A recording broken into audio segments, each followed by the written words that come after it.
Hai, Assalamualaikum. Ketemu lagi dengan Bu Ain. Kali ini kita akan membahas statistika.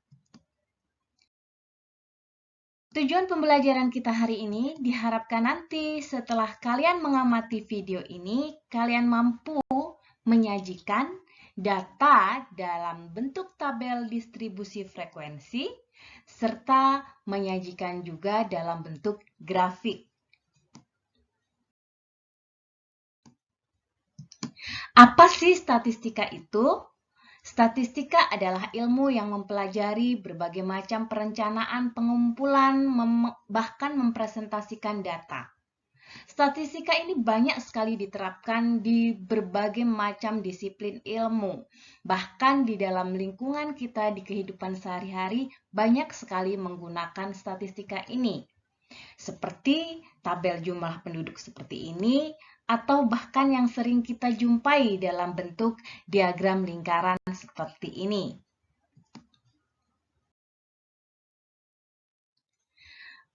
Untuk menyajikan data dalam sebuah statistika adalah sebuah pembuatan laporan dari data yang sudah kita kumpulkan sehingga dapat dibaca oleh orang-orang yang melihat data tersebut. Penyajian data bisa melalui tabel, yaitu tabel distribusi frekuensi maupun dalam bentuk diagram, garis, batang, lingkaran, histogram, ogive, maupun poligon. Pada diagram garis, batang maupun lingkaran, kalian sudah mendapatkannya ketika di sekolah SMP dulu ya. Dan kita akan berkenalan apa itu histogram dan poligon. Diagram garis, kita akan mengulas sedikit apa yang sudah kalian pelajari waktu SMP tentang diagram garis. Diagram garis berarti yang jelas dia berbentuk garis. Dia menyajikan data untuk data yang berkesinambungan, di mana bentuknya seperti ini ya. Data berkesinambungan ini didata dari per bulan.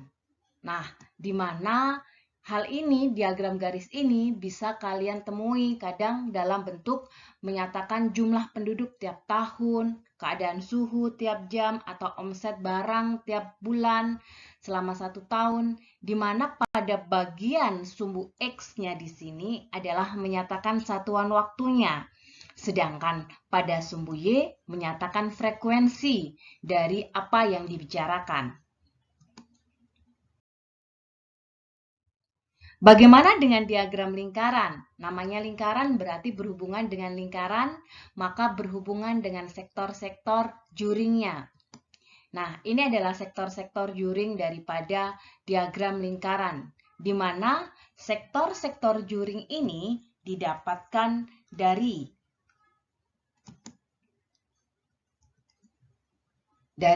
apa yang sudah kalian pelajari ketika waktu SMP dulu, yaitu untuk mendapatkan persen maupun mendapatkan pusatnya dalam bentuk derajat, bentuknya seperti ini. 90 di sini banyaknya 90 per 200, yaitu total daripada semuanya yang dibicarakan. Jika dalam bentuk derajat, maka harus dikalikan dengan 360. Kalau dalam bentuk persen, maka dikalikan dalam 100%. Nah, ini adalah bentuk daripada diagram lingkaran. Diagram ini sangat cocok ketika kita berbicara tentang perbandingan antara objek satu dengan objek yang lainnya.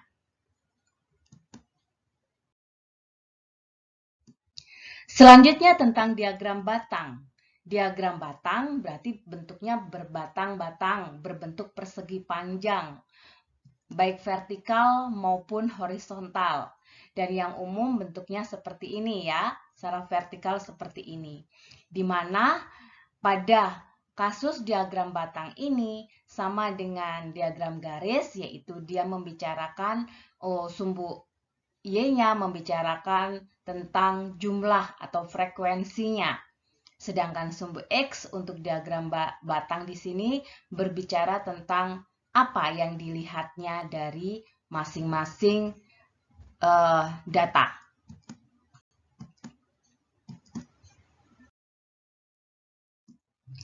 Diagram garis, diagram lingkaran, serta diagram batang.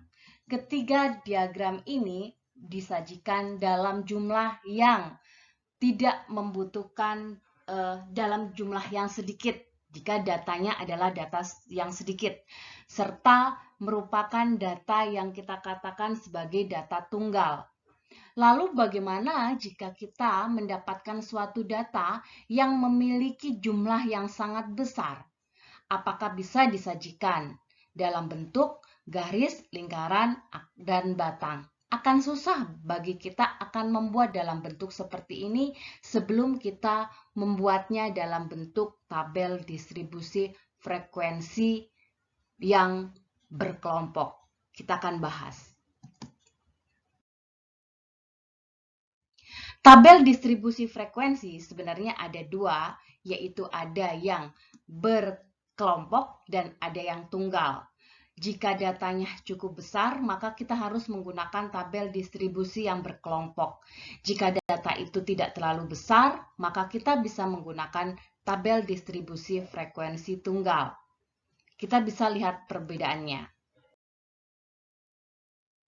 Tabel distribusi frekuensi tunggal. Jika data yang kita punya seperti ini, akan sangat mudah jika dalam bentuk ini. Ada 32, 33, 34, 35, 36, 37. Bayangkan jika data yang di sini mulai dari 1 kilo hingga 100. Maka akan sangat susah jika kita menyajikan dalam tabel distribusi frekuensi tunggal. Tabel distribusi frekuensi tunggal ini sudah kita pernah bahas mulai sejak SD. Ini adalah hal yang umum sudah kalian pelajari. Nah, sekarang bagaimana jika data itu besar? Kita akan menggunakan tabel distribusi frekuensi yang berkelompok.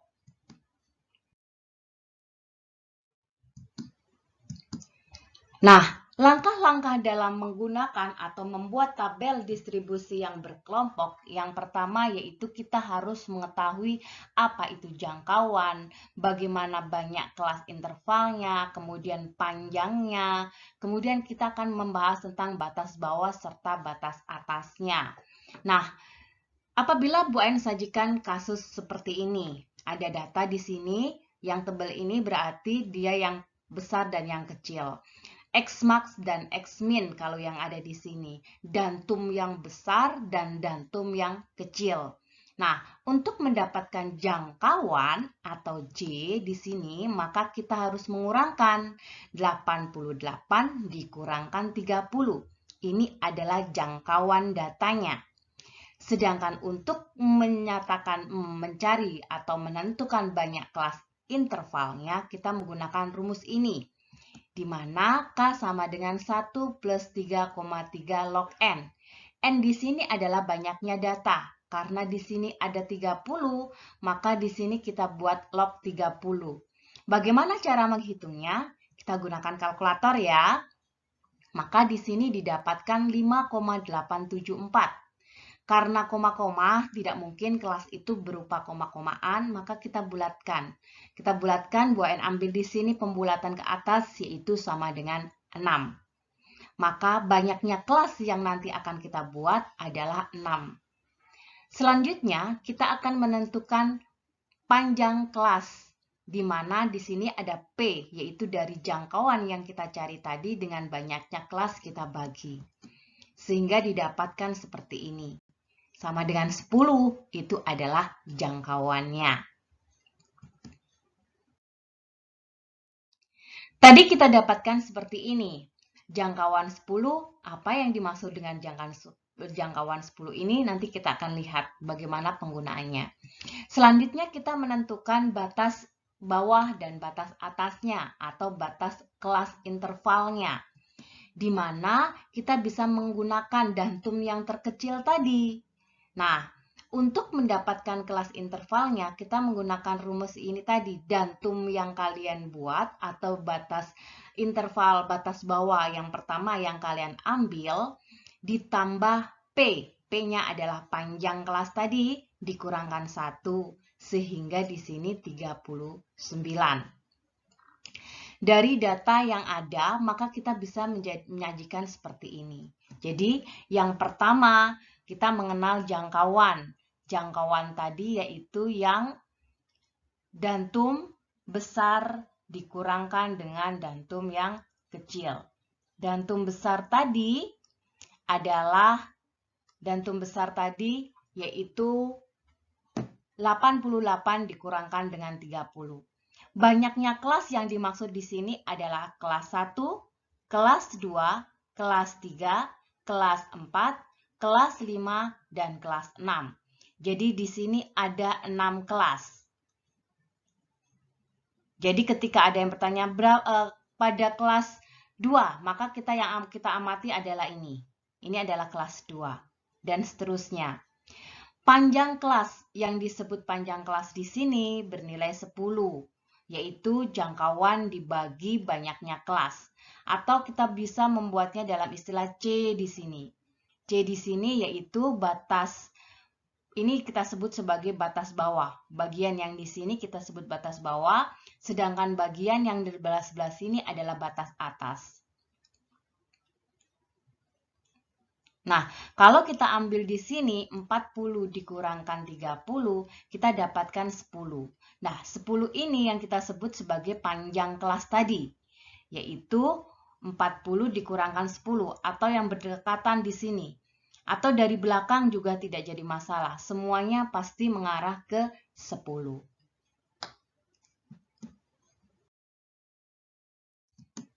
Jika diberikan tabel distribusi frekuensi berkelompok seperti ini tadi yang sudah kita dapatkan sebelumnya, kita akan mengenal beberapa istilah pada tabel distribusi frekuensi yang ada. Tadi secara tidak langsung Bu Ain sudah mengenalkan apa itu batas bawah kelas dan batas atas kelas. Ini kita sebut sebagai batas bawah. 39 hingga 89 ini kita sebut sebagai batas atas. Nah, kelas pertama yang disebut kelas pertama di sini 30 sampai 39 tadi batas bawahnya 30, batas atasnya 39. Maka kalau disebutkan kelas yang kelima, batas bawahnya adalah 70, batas atasnya 79. Selanjutnya, ada yang disebut istilah tepi bawah dan tepi atas. Tepi bawah didapat dari batas bawah kita kurangkan dengan 0,5, sedangkan batas atas yang kita tambah dengan 0,5 itu adalah tepi atas. Jadi kalau tepi bawah dari batas bawah dikurangkan 0,5, sedangkan tepi atas diambil dari batas atas ditambah dengan 0,5. Ini untuk masing-masing kelas ya. Jadi masing-masing kelas tentu saja berbeda antara batas atas dan tepi atas dan tepi bawahnya. Panjang kelas sudah kita bahas tadi, yaitu selisih tadi antara 40 dikurangkan 30 atau bisa juga diambil dari tepi atas dan tepi bawahnya yang dikurangkan. Sama dengan 10. Jadi kalau Bu Ain paling mudah pakai yang cara tadi, yaitu batas bawahnya di sini, Bu Ain kurangkan 40 dikurangkan 30, itu adalah panjang kelas. Titik tengah kita sebut sebagai ada istilahnya di sini nanti XI. XI ini tergantung dari kalau misalkan X1, X2, XI di sini berarti titik tengah pada kelas yang pertama dan seterusnya. XI adalah titik tengah pada masing-masing kelas. Kalau Bu Ain ambil depan belakang dijumlah dibagi 2. Jadi kalau kelas pertama XI-nya adalah 30 depan belakang ditambah dibagi 2. Maka 30 ditambah 39 dibagi 2. Seperti ini ya. Ini adalah titik tengah pada kelas yang pertama. Maka untuk kelas-kelas berikutnya kalian bisa mencarinya. Pada tabel distribusi frekuensi ini untuk berkelompok dapat disajikan dalam bentuk grafik juga, yaitu histogram, poligon, dan ogive. Di sini Bu Ain hanya bahas histogram dan poligon. Histogram. Apa itu histogram? Histogram adalah penyajian tabel distribusi frekuensi yang dalam bentuk diagram batang tegak. Apa bedanya dengan tabel diagram batang? Yang membedakan adalah di antara dua batang yang berdampingan dia tidak memiliki jarak. Dan sumbu datarnya menyatakan kelas-kelas intervalnya. Pada sumbu tegaknya sama dengan batang, yaitu menyatakan frekuensinya. Jika Bu Ain mendapatkan kasus yang seperti ini yang kita sudah dapatkan tadi, maka untuk menyajikan dalam histogram, maka kita bisa mencari yang pertama adalah tepi bawah atau titik tengahnya, tepi kelasnya, untuk sebagai membantu kita membuat dalam bentuk tabelnya. Nah, di sini sudah Bu Ain ambilkan tepi kelas. Ingat, tepi kelas bawah berarti dari 30 dikurangkan dengan 0,5. Sedangkan yang atas berarti ditambah dengan 0,5. Maka di sini 39,5.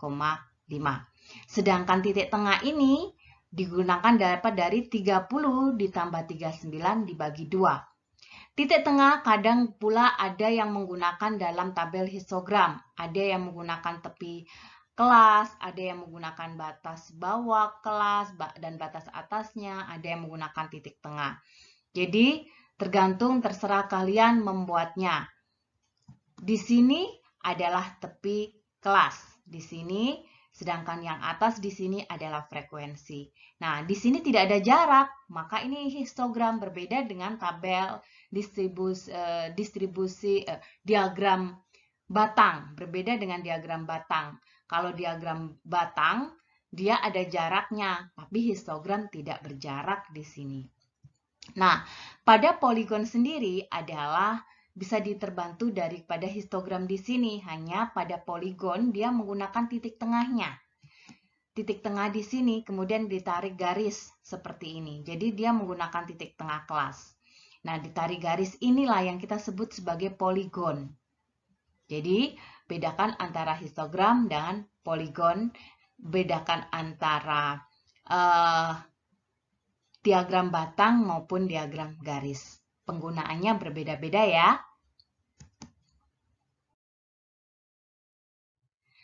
Sebelum hal lain, persiapan adalah kunci menuju sukses. Mari kita siapkan diri dengan baik. Sampai jumpa.